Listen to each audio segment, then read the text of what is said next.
मैं समय हूं। समय बहुत बलवान होता है। वह शिखंडी से भीष्म को मात दिला सकता है, कर्ण के रथ को फंसा सकता है, द्रौपदी का चीर हरण करा सकता है। अगर किसी से डरना है तो वह है समय। महाभारत में एक प्रसंग आता है जब धर्मराज युधिष्ठिर ने विराट के दरबार में पहुंचकर कहा, हे राजन, मैं व्याघ्रपाद गोत्र में उत्पन्न हुआ हूँ तथा मेरा नाम कंक है। मैं धूत विद्या में निपुण हूँ। आपके पास आपकी सेवा करने की कामना लेकर उपस्थित हुआ हूँ। जुआ यानी वह खेल जिसमें धर्मराज अपना सर्वस्व हार बैठे थे, कंक बनकर वही खेल वह राजा विराट को सिखाने लगे। जिस बाहुबली के लिए रसोइये दिन रात भोजन परोसते रहते थे, वह भीम बल्लभ का भेष धारण कर स्वयं रसोइया बन गया। नकुल और सहदेव पशुओं की देखरेख करने लगे।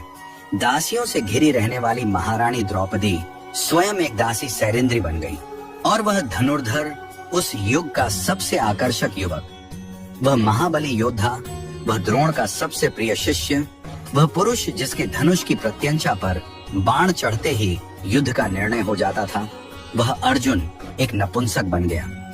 युधिष्ठिर राजा विराट का अपमान सहते रहे। पौरुष के प्रतीक अर्जुन एक नपुंसक सा व्यवहार करते रहे। नकुल और सहदेव पशुओं की देखरेख करते रहे। भीम रसोई में पकवान पकाते रहे और द्रौपदी एक दासी की तरह महारानी की सेवा करती रही। पांडवों के लिए वह अज्ञातवास नहीं था। अज्ञातवास का वह काल उनके लिए अपने परिवार के प्रति अपने समर्पण की पराकाष्ठा थी। वह जिस रूप में रहे, जो अपमान सहते रहे, जिस कठिन दौर से गुजरे, उसके पीछे उनका कोई व्यक्तिगत स्वार्थ नहीं था।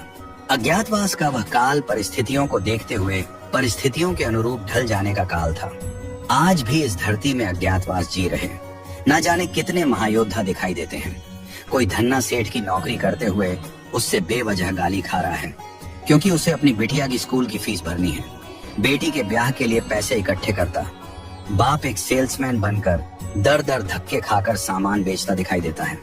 ऐसे असंख्य पुरुष निरंतर संघर्ष से हर दिन अपना सुख दुख छोड़कर अपने परिवार के अस्तित्व की लड़ाई लड़ रहे हैं।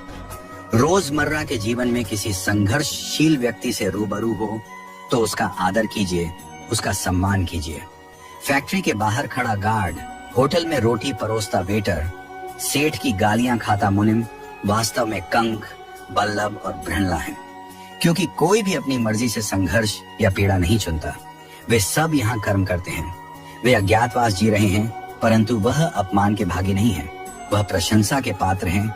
यह उनकी हिम्मत है, उनकी ताकत है, उनका समर्पण है कि विपरीत परिस्थितियों में भी वह डटे हुए हैं। वह कमजोर नहीं है। उनके हालात कमजोर हैं, उनका वक्त कमजोर है। याद रहे कि अज्ञातवास के बाद बृहणला जब पुनः अर्जुन के रूप में आए तो कौरवों का नाश कर दिया। पुनः अपना यश, अपनी कीर्ति सारे विश्व में फैला दी।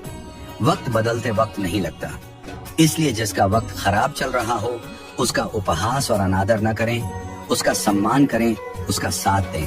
क्योंकि एक दिन संघर्षशील, कर्मठ, ईमानदारी से प्रयास करने वालों का अज्ञातवास अवश्य समाप्त होगा।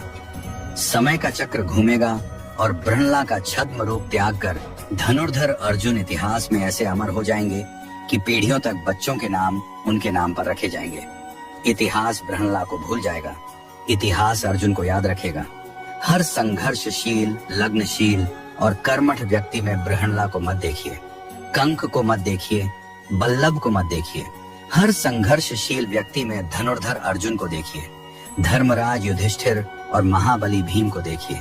यही नियति है, यही समय का चक्र है, यही महाभारत की भी सीख है। समय हूं, मैं समय हूं।